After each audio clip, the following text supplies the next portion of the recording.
হেই বাংলাদেশি সমস্ত Marvel fan, কি অবস্থা, কেমন আছেন আপনারা সবাই? আজকেই মুক্তি পেয়েছে এমসিইউ এর ফেজ 5 এর last TV show iron heart. একসাথে 3টি এপিসোড রিলিজ পেয়েছে আজ। এই ভিডিওতে আপনাদের বলবো আয়রন হার্ট এপিসোড 1 এর গল্প।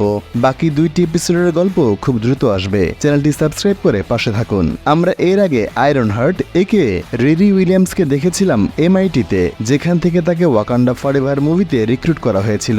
এই সিরিজের গল্পটি ওয়াকান্ডা ফরএভার মুভির পরের কাহিনী।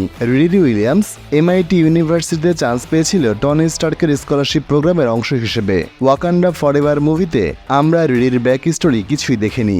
আয়রন হার্ট সিরিজের এপিসোড 1 এর প্রথম দৃশ্যে আমরা দেখি ইয়াং রিরি উইলিয়ামস তার বান্ধবী ন্যাটালির সাথে ব্লগ করছে। রিরি লাইফে হতে চায় Steve Jobs, Hank Pym, Tony স্টার্কের মতো বড় বিজ্ঞানী, আর তার বান্ধবী ন্যাটালি থরের সাথে এক রাত কাটাতে চায়। যাই হোক, ন্যাটালি এখন আর বেঁচে নেই, সেই গল্পে পরে আসছি। ওয়াকান্ডা থেকে ফেরার পর রিরি আবার কোনো না কোনো উপায়ে টাকা কামাই করে আয়রন ম্যানের মতো স্যুট বানাতে চেষ্টা করে এমআইটি ল্যাবে। এজন্য সে আশেপাশের স্কুলের ছাত্রছাত্রীদেরকে অ্যাসাইনমেন্ট টাকার বিনিময়ে করে দেয়। এটা ধরা পড়ে গেলে রিরিকে এমআইটি থেকে সাসপেন্ড করা হয়। রিরি এমআইটি ল্যাবে তৈরি করা তার নতুন একটি আয়রন স্যুটে করে বাড়ির উদ্দেশ্যে রওনা হয়। রিরির বাড়ি ইলিনয়, শিকাগোতে। সেখানেই তার মা বাস করে। ছোটবেলা থেকে এই এলাকায় ব্রিলিয়ান্সের জন্য রিরির বেশ সুনাম ছিল। স্থানীয় পত্রপত্রিকায় শিশু রিরি উইলিয়ামসের নিউজ ছাপা হয়েছে অনেকবার। এইখানেই পার্কার রবিন্স বা মার্ভেল কমিক্সের অন্যতম সেরা ভিলেন দ্য হুড তার কাজিন জনের সাহায্যে একটা ডাকাতি দল শুরু করেছে। বিভিন্ন বড়লোকের বাড়ির সিকিউরিটি সিস্টেম হ্যাক করে মূল্যবান সম্পদ চুরি করে তারা। এই দলের কম্পিউটার এক্সপার্ট স্টুয়ার্ট তেমন দক্ষ নয়, তাই তারা নতুন কোনো আইটি এক্সপার্ট খুঁজছিল। এই সময় রিরি তার আয়রন স্যুটে উড়ে শিকাগোর আকাশে এসে পৌঁছায়, কিন্তু এমআইটি ল্যাবের এআই অ্যাসিস্ট্যান্ট কার্যক্ষমতা হারায়। ফলে সে মাঝ রাস্তায় ক্রাশ করে।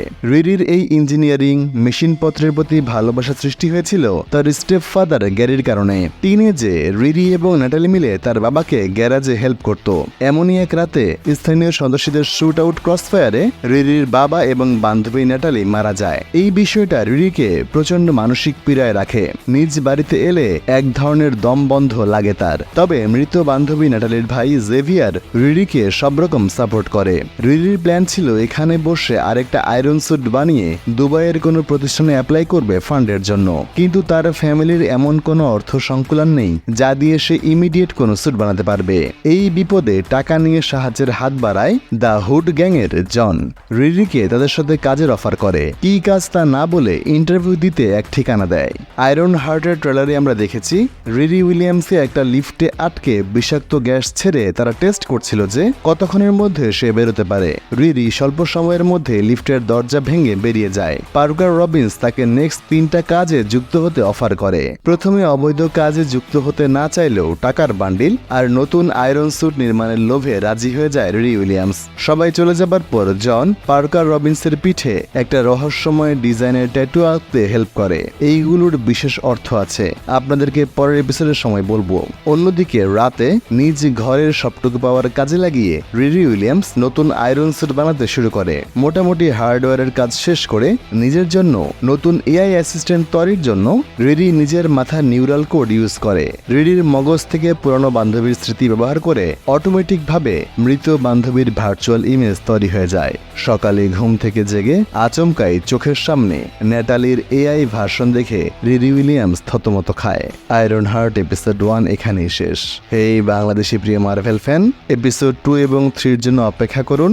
আপনাদের কাছ থেকে বিদায় নিচ্ছি আমি, কথা বন্ধু মোহাম্মদ খায়রুল বাশার বাদন, এবং আমার সাথে আছেন ভিডিও এডিটর আদিল ইসলাম আকাশ। আজকের মতো বিদায়, টাটা।